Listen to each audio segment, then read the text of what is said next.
at his live show, which was real good, and he was on point with all his scriptures. Everything was right, but he was missing the boat of grace.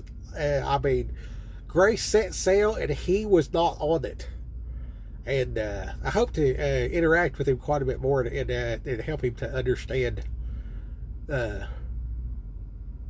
Like nobody's gonna make it.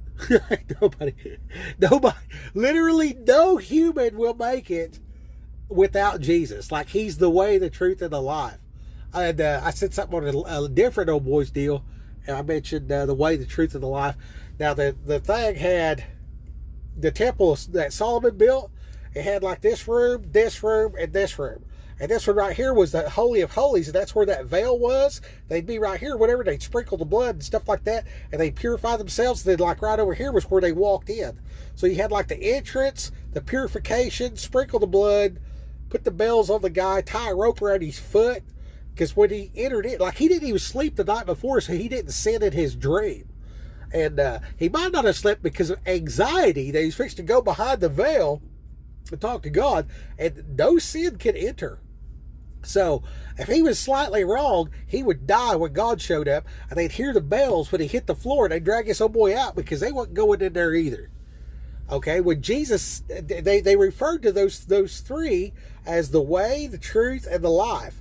So like the actual life force was in the Holy of Holies, and which was the most sacred place. That's where the Most High would actually show up.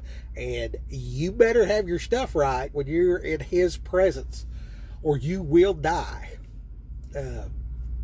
Reminds me of that Mortal Kombat. You will die. Anyway, so they called that the way, the truth, and the life. So when Jesus was standing before the crowd and he says, I am the way, the truth, and the life. Another place he said, when you tear down this temple, I will rebuild it in 3 days. All those things is what he was talking about. And that gives us a precedence to understand that some of what he said was both physically true and metaphorically true. There's a schism in the kinfolk in the churches where somebody says, oh, well, it's metaphor. Oh, well, it's reality. Well, it's both. And together they can rise. I don't know why I'm doing this with my hands. I don't know what to do with my hands.